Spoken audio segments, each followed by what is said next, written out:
நண்பர்களுக்கு வணக்கம். இந்த வீடியோவில் நம்ம எதை பற்றி பார்க்க போகிறோம் அப்படின்னு சொல்லி பார்த்தீங்கன்னா, நண்பர் ஒருத்தர் வந்து பார்த்திங்கன்னா கமெண்ட் செக்ஷனில் கேட்டிருந்தார், 15 இந்த உரத்தை பற்றி சொல்லுங்கள். இது வந்து பார்த்திங்கன்னா RCF அப்படின்னு சொல்லியிருந்தார். 15 RCF இந்த உரத்தை பற்றி எனக்கு சொல்லுங்கள் அப்படின்னு சொல்லியிருந்தார். அந்த உரத்தை பற்றி நம்ம சொல்லணும் அப்படின்னு சொல்லி பார்த்திங்கன்னா, எல்லா உரங்களுக்குமே சொல்லக்கூடிய அதே விஷயங்கள் தான் வந்து பார்த்திங்கன்னா இந்த உரங்களுக்கும் நம்ம சொல்ல போகிறோம். எதுலேயுமே வந்து பார்த்திங்கன்னா NPK அப்படின்னு சொல்லுவோம். பார்த்திங்கன்னா எல்லா உரங்களும் கலந்து இருக்கும். பார்த்திங்கன்னா யூரியா, பாஸ்பரஸ், பொட்டாஸ் இது மாதிரியான உரங்கள் எல்லாமே கலந்துருக்கும். அது வந்து பார்த்திங்கன்னா NPK உரம் அப்படின்னு சொல்லியிருப்போம். மூன்றுமே வந்து பார்த்திங்கன்னா மேக்ஸிமம் காம்ப்ளெக்ஸ் உரங்களில் வந்து NPK காம்ப்ளெக்ஸ் உரங்களில் பார்த்திங்கன்னா சரியான அளவில் தான் கலவீடுகள் இருக்கும், அளவுந்து வச்சுருப்பாங்க. அப்படி இருக்கிறப்ப இப்போ இந்த 15 அப்படிங்கிறது வந்து பார்த்திங்கன்னா நைட்ரஜன் தலைச்சத்து உரம் யூரியா வந்து பார்த்திங்கன்னா 15% இதில் வந்து இருக்கும். அதே மாதிரியே பாஸ்பரஸ் அது வந்து பார்த்திங்கன்னா ஒரு 15% இருக்கும். அதே மாதிரியே பொட்டாசியம் வந்து பார்த்திங்கன்னா 15% இருக்கும். அப்படின்னா என்ன அப்படின்னா, ஏற்கனவே தனித்தனி வீடியோவே போட்டிருக்கேன். யூரியா எதற்காக பயன்படுது, பாஸ்பரஸ் எதற்காக பயன்படுது, பொட்டாசியம் எதற்காக பயன்படுது அப்படிங்கிறது எல்லாமே வந்து பார்த்திங்கன்னா தனித்தனி வீடியோவாகவே போட்டிருக்கேன். அதோட பயன்பாடுகளும் எதற்குன்னு தெரியும். வேணுன்னா இந்த வீடியோவில் இன்னும் ஒரு தடவை நான் உங்களுக்கு சொல்கிறேன். உதாரணத்துக்கு இப்போ பொட்டாஸ் அப்படிங்கிறத நம்ம எடுத்துக்கிட்டோம் அப்படின்னா, பொட்டாஸ் உரத்தோட முக்கிய பங்கு அப்படின்னு சொல்லி பார்த்தோம்னா, இந்த வந்து காய்ச்சலை தாக்கு பிடிச்சி வரதா பார்த்திங்கன்னா தண்ணீர் பற்றாக்குறை அதுமாரி டைம் வந்து பார்த்திங்கன்னா தண்ணீர் இருப்பு வச்சு செடிகளுக்கு தேவையான அளவில் மட்டும் கொடுத்து பயன்படுத்திக்கிட்டு வரது. பொதுவாகவே நமக்கு தெரிஞ்சது என்ன அப்படின்னு சொல்லி பார்த்திங்கன்னா, பொட்டாஸ் போட்டோம் அப்படின்னா வெயிட் வந்து பார்த்திங்கன்னா அதிகப்படுத்தி கொடுக்கும் அப்படின்னு சொல்லுவோம். இதுதான் வந்து பார்த்திங்கன்னா பொட்டாஸோட பங்கீடு அப்படிம்போம். அதாவது ஒரு விதை இருக்குது, இப்போ மக்காசோளமே எடுத்துக்கிட்டிங்கனாலும் பொட்டாஸ் பயன்படுத்தும் போது அதோட வெயிட் வந்து பார்த்திங்கன்னா இன்க்ரீஸ் ஆகும் அப்படின்னு சொல்லுவோம். இதுதான் நமக்கு பொதுவாக தெரிஞ்சது. அதையும் தாண்டி வந்து பார்த்திங்கன்னா வறட்சியை தாங்கி வளரக்கூடிய ஒரு தன்மையை கொடுக்கக்கூடியது எது அப்படின்னு சொல்லி பார்த்திங்கன்னா பொட்டாஸ் தான் வந்து பார்த்திங்கன்னா வறட்சியை தாங்கி வளரக்கூடிய ஒரு வளர்ச்சியை வந்து பார்த்திங்கன்னா செடிகளுக்கு கொடுக்குது. அது மட்டும் இல்லாமல் சத்துக்களை ஒரு இடத்துல இருந்து இன்னொரு இடத்துக்கு மாற்றுவதற்கு வந்து பார்த்திங்கன்னா பொட்டாஸ் பயன்படுது. ஓகேங்களா? அது வந்து பார்த்திங்கன்னா 15% வந்து பார்த்திங்கன்னா செடியில் இருக்குது. அதே டைமில் வந்து பார்த்திங்கன்னா பாஸ்பரஸ் இருக்குது அப்படின்னு சொல்லியிருந்தேன். பாஸ்பரஸ் எதுக்கு பயன்படுது, அது வந்து பார்த்திங்கன்னா 15% இருக்குது.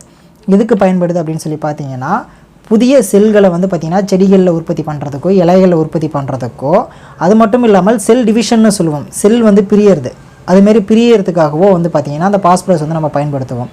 அது மட்டும் இல்லாமல் செடிகளோட வேர் வந்து பார்த்திங்கன்னா வேகமாக வளர்கிறதுக்கும், அது மட்டும் இல்லாமல் இந்த ஹார்னஸ்ன்னு சொல்லுவோம், ரூட் ஹார்னஸ்ன்னு சொல்லுவோம். அதாவது பார்த்திங்கன்னா வேர்கள் வந்து பார்த்திங்கன்னா ரொம்ப மொத்தமாக ரொம்ப இறுக்கி பிடிச்சிட்டு இருக்கிறதுக்காகவும் இதை நம்ம பயன்படுத்துவோம். அது மட்டும் இல்லாமல் பாஸ்பரஸ் பார்த்திங்கன்னா அந்த விதைகள் முளைக்கிறதுக்கோ, மண்ணை வந்து பார்த்திங்கன்னா பொலப்பொல பார்க்கறதுக்கு, வேர் நல்லா உள்ளே போய் வளர்கிறதுக்கு, இது மாதிரி ஏகப்பட்ட விஷயங்களுக்கு வந்து பார்த்திங்கன்னா பாஸ்பரஸ் பயன்படுத்திக்கிட்டு இருக்குது. கடைசியாக சொல்லணும் அப்படின்னா தலைச்சத்து உரம் யூரியா, அதுவும் வந்து பார்த்திங்கன்னா அதில் 15% இருக்குது. அது எதற்காக பயன்படுத்துகிறோம் அப்படின்னு சொல்லி பார்த்திங்கன்னா பசுமை நிறம் வரத்துக்கு, வளர்ச்சி அதிகமாகிறதுக்கு, புரட்சத்தின் அளவை வந்து பார்த்திங்கன்னா அதிகரிக்கிறதுக்கு, இதுமாரி விஷயத்துக்காக வந்து பார்த்திங்கன்னா நைட்ரஜன் உரமாக பார்த்திங்கன்னா தலைச்சத்து உரம் யூரியாவை நம்ம பயன்படுத்திகிட்டு இருக்காங்க. அது வந்து பார்த்திங்கன்னா அதில் 15% இருக்குது. இது வந்து பார்த்திங்கன்னா இமீடியட் ரிசல்ட் கொடுக்கும். யூரியா வந்து பார்த்திங்கன்னா இமீடியட் ரிசல்ட் அதிகபட்சம் பார்த்திங்கன்னா ஒரு வாரத்துக்குள்ளேயே வந்து பார்த்திங்கன்னா நீங்கள் ரிசல்ட்டை பார்க்கலாம். அதிகபட்சம் வந்து பார்த்திங்கன்னா 2 வாரத்துக்குள்ளே உங்கள் செடிகளில் வந்து பார்த்திங்கன்னா அதுக்கான ரிசல்ட்ஸ் இருக்கும் கண்டிப்பாக. முக்கியமாக இது எதுக்கு அப்படின்னு சொல்லி பார்த்தோம்னா ஒளிச்சேர்க்கைக்கும், அது மட்டும் இல்லாமல் வந்து பார்த்திங்கன்னா பசுமை நிறம் திரும்புறதுக்கு, வளர்ச்சிக்காகவும் தான் பயன்படுத்திகிட்டு இருக்கோம். அதாவது பெரும்பாலும் பார்த்திங்கன்னா இந்த 3, அதாவது பார்த்திங்கன்னா யூரியா, பொட்டாசு, பாஸ்பரஸ், இது 3ம் கலந்த NPK உரங்கள் தான் வந்து பார்த்திங்கன்னா பெரும்பாலும் இருக்கும்.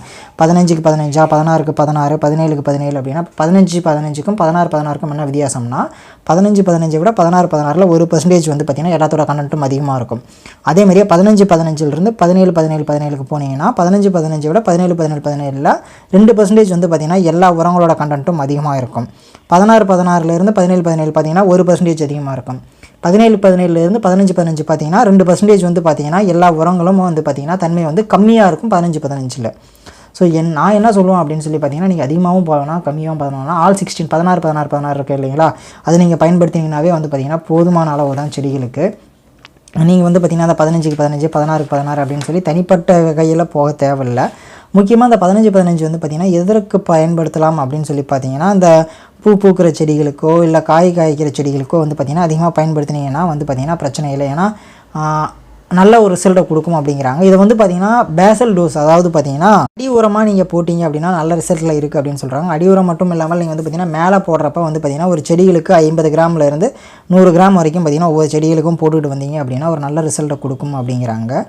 நண்பா, நீங்கள் கேட்டதுக்கான பதில் தான் 15-15-15 உரத்தை பற்றி சொல்லுங்கள் அப்படின்றீங்க. ஒன்றுமே கிடையாது. நைட்ரஜன் 15%, பாஸ்பரஸ் 15%, பொட்டாசியம் 15%, எல்லாத்தோட காம்பினேஷன்லேயும் தான் வந்து பார்த்திங்கன்னா அந்த 15-15 உரம் இருக்குது.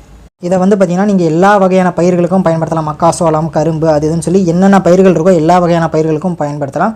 முக்கியமாக வந்து பார்த்திங்கன்னா அந்த பூ பூக்கிற செடிகளுக்கும் அந்த காய்கிற செடிகளுக்கும் பயன்படுத்தினீங்க அப்படின்னா நல்ல ரிசல்ட் அப்படின்னு சொல்கிறாங்க. இந்த வீடியோ மூலமா 15-15-15 எதற்காக பயன்படுத்துகிறோம் அப்படிங்கிறது உங்களுக்கு புரிஞ்சிருக்கும், தெரிஞ்சிருக்கும். இதுமாரி இன்னும் நிறைய வீடியோஸ் நீங்கள் பார்க்கணும், கேட்கணும் அப்படின்னு சொல்லி நினச்சிங்கன்னா மறக்காமல் என்னோட யூடியூப் சேனலை சப்ஸ்கிரைப் பண்ணிக்கங்க.